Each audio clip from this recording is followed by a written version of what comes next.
మైరా మీడియామర్ welcomes political analyst KS Prasad. నమస్తే sir. నమస్తే అండి. విశాఖ ఎమ్మెల్సీ అలాగే ఎన్నికలకు సంబంధించి చూసుకుంటే నిన్నటి వరకు పోటీలో ఉన్నటువంటి టీడీపీ, పోటీలో పెట్టాలనుకున్నటువంటి టీడీపీ సడన్గా విత్డ్రా అయిపోవడానికి గల కారణాలు అని అడిగితే ఏం చెప్తారు సార్? ఫస్ట్ బొత్స సత్యనారాయణ గారు ఆల్మోస్ట్ యునానిమస్గా గెలిచినందుకు శుభాకాంక్షలు తెలుపుతూ సార్ ఒక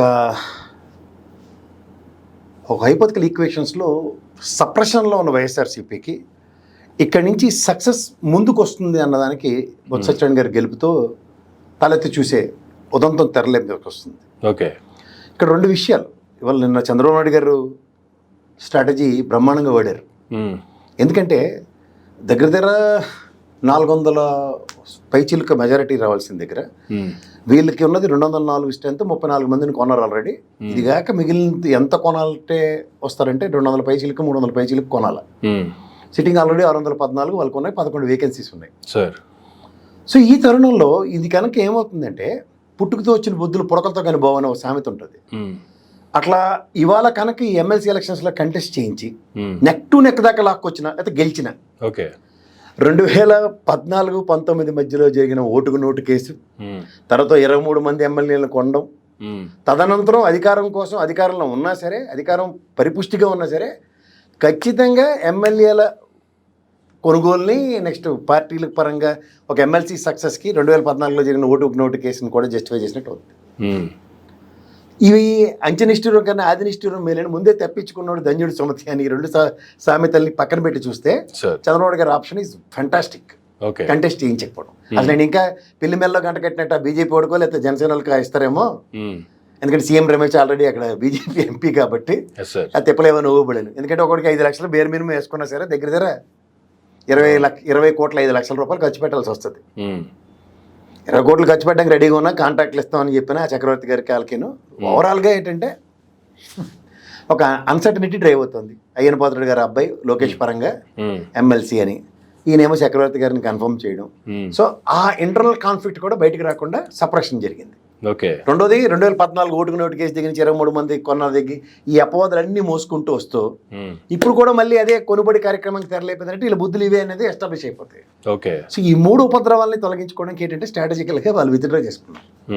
ఓటమి తదనంతరం జరిగిన పరిణామాలు అన్నప్పుడు గతంలో చూడండి 3 ఎమ్మెల్సీలు గెలిచిన దగ్గర నుంచి తెలుగుదేశానికి మాడ్యులేషన్స్ మారినట్టు పోటీ తత్వమే లేకుండా విరమించుకున్నారన్నది క్షేత్రస్థాయిలో ఇంకా మంచి పట్టు కలిగి ఉన్న వైఎస్ఆర్సీపీ అన్నది ఇంకోసారి ఎస్టాబ్లిష్ అయింది.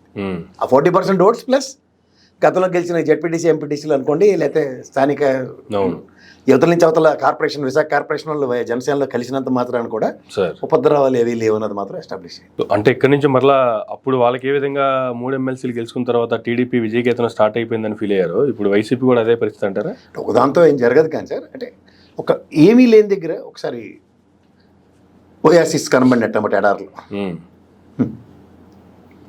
అమ్మా దూరం నడిస్తే కాస్త దాహం తీరుతుంది అన్నదానికి ఉపశమనం ఫస్ట్. ఓకే, కంటిన్యూస్ ఫెయిల్యూర్సే కనబడుతుంది దగ్గర ఒక సక్సెస్ స్టోరీ, ఒక నెరేషన్ కుదిరింది అనుకోండి సార్, కాల్ చేయకూడదు తీసుకుని మాట్లాడడానికి. తర్వాత ఉత్తరాది నుంచి ఉత్తర ఆంధ్ర చూసుకుంటే ఒక ధీటుగల నాయకుడి కింద అభివర్ణించాలి బొత్స సత్యనారాయణ. సో పార్టీ పరంగా ఒక స్థాయి కలిగిన నాయకుడు ముందు ఫ్రంట్ ఎండింగ్ వారియర్ కింద ఉన్నప్పుడు ఓ పదవిలో ఖచ్చితంగా వాళ్ళకి వెసులుబాటు ఉంటుంది గట్టిగా మాట్లాడడానికి. అలాంటి సో ఇక్కడ నుంచి వైసీపీ ఇంకొంచెం పుంజుకునే అవకాశం కానీ, లేదంటే టీడీపీ ఇప్పటివరకు రాష్ట్రంలో జరుగుతున్నటువంటి అలజలు కొంచెం బ్రేక్ ఇచ్చే అవకాశం కానీ ఉండే అవకాశం ఉందంటారా ఈ విజయం వల్ల? అంటే ఇది ఒక ఆల్రెడీ ఎగ్జిస్టింగ్ ఉన్న సిచ్యువేషన్స్ని ఓవర్కమ్ చేయడానికి పక్క విషయాలన్నీ తీసుకొచ్చి మాట్లాడిస్తున్నారు.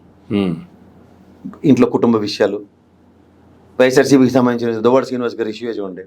ఒక పక్క భార్య దువ్వాడ శ్రీనివాస్ కన్నా ముందాక ఇన్ఛార్జ్, ఇంకో ఆవిడ ఒక కార్యకర్త స్థాయిలో ఉండి చేస్తున్నంత వైఎస్ఆర్సీపీకి సంబంధించిన ఇంటర్నల్ ఇష్యూయే కదా, అది తడిసి మోపుడైనట్టు బయటకు వచ్చే వల్ల ఈ ఎమ్మెల్సీ ఎలక్షన్స్ లో దీన్ని పావుగా వాడపోదాం అన్న దగ్గర అది మిస్ఫైర్ అయింది.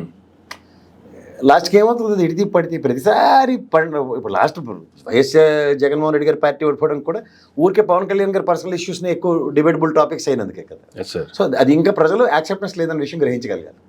అది ఇప్పటితో ఆపకుండా చూసుకుంటే ఆల్రెడీ విజయసాయి రెడ్డి గారి చూడండి, డిఫర్మేషన్ కేసు ఏ లెవెల్లో ఉందో చూస్తే అర్థం అవుతాయి, కాన్సిక్వెన్సెస్ అన్ని ఎక్కడికి లీడ్ అవుతాయి అన్నది. ఎలక్షన్స్ బిఫోర్ చూసుకుంటే ఒక పక్క షర్మిల గారిని అలాగే సునీత గారిని వాడటం కావచ్చు, ఎలక్షన్ అయిన అనంతరం విజయసాయి రెడ్డి గారి మీద శాంతి గారిని ప్రయోగించడం కావచ్చు, ఇప్పుడు ఇక్కడ ఎమ్మెల్సీ ఎలక్షన్ వచ్చేటప్పటికి ఇక్కడ మాధురి గారిని బయటికి తీసుకురావడం కావచ్చు, ఈ రాజకీయాలు ఎలా చూడాలి సార్ అసలు?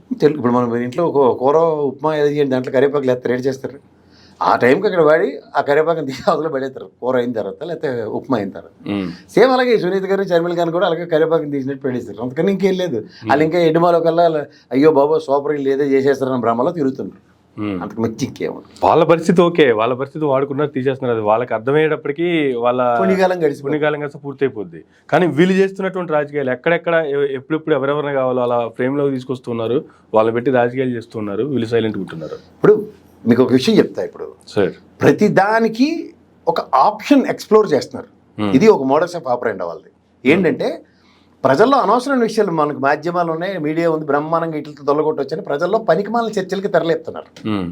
ఆ పనికిమాలిన చర్చలు ఎంతవరకు అట్రిబ్యూట్ అవుతున్నాయి అన్న దగ్గర సక్సెస్ ఉంటున్నాయి, ఫెయిల్యూర్స్ ఉంటున్నాయి.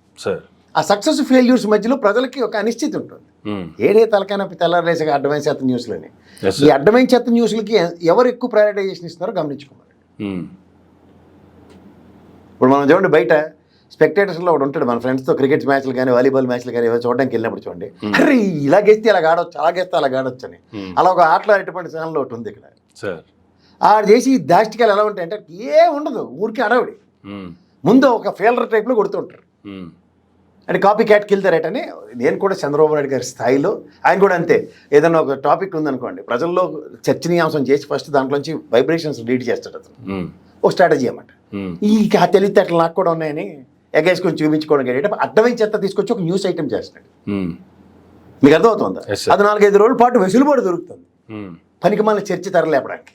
ఆ తెర లాస్ట్కి ఏమవుతున్నాయి, నిప్పుల మీద నీళ్ళు బకెట్ నీళ్ళు చల్లితే ఏమవుతుంది, ఆ నిప్పే లేదు, తుస్సుమంటున్నాయి.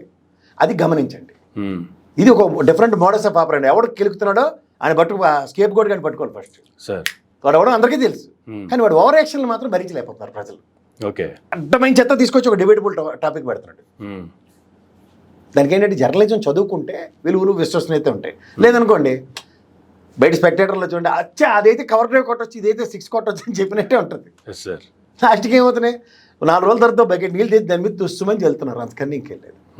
చదువు ఎక్కచ్చేని జర్నలిస్ట్ ఎక్కడైనా పోరాటం చేస్తే దాని అవుట్కమ్, సస్టైనిటీ, దాని క్రెడిబిలిటీ ప్రజల్లో అయ్యో ఇదా ఇష్యూ అని ఆలోచించి దీని మీద ఈ ప్రభుత్వ విధానం రైటో రాంగో అని చర్చనీయాంశం. అంతేకాని అసలు విషయాలు కానీ కొసలు విషయాలు. ఇప్పుడు చూడండి, సినిమా అంటూ ఒక ఎత్తు నడుస్తుంటుంది, సడన్గా ఒక దిక్కుమాల కామెడీ ట్రాక్ ఒకటి, లేకపోతే ఒక వ్యాంప్ డ్యాన్స్ ఒకటి, ఆ సినిమాకి దానికి సంబంధం ఉండవు. అర్థమవుతున్నాయా? దీనికి అర్థమే ఈ భాషలో చెప్పాలంటే, రజనీకాంత్ సినిమాలో బ్రహ్మానందం ఇలాంటి వాళ్ళందరూ అసలు రజనీకాంత్ ముఖంకి వీళ్ళకి ఎక్కడ కలిసిన ఉదంతాలు ఉండవు, కానీ ఒక సైడ్ ట్రాక్లో కామెడీ నడుస్తుంటుంది. అదేంటంటే సినిమాలో పక్కదారి పెట్టించడం అన్నమాట ప్రతిదాన్ని. ఆ మొమెంటమ్ని ఒక మొనాటమని బ్రేక్ చేయడానికి చేసే విన్యాసాలు అవి ఏంటంటే ఈ బుడంకాయ ఛానల్ చేసే పనులకి ఇలాగే ఉంటాయి. అంటే చిన్నపిల్లలు కాబట్టి జర్నలిస్టులు కాని వాళ్ళు చిన్నపిల్లలు అంటారు, పక్కెళ్ళి ఆడుకొని చెప్పాలి, అందుకని ఇంకేం లేదు.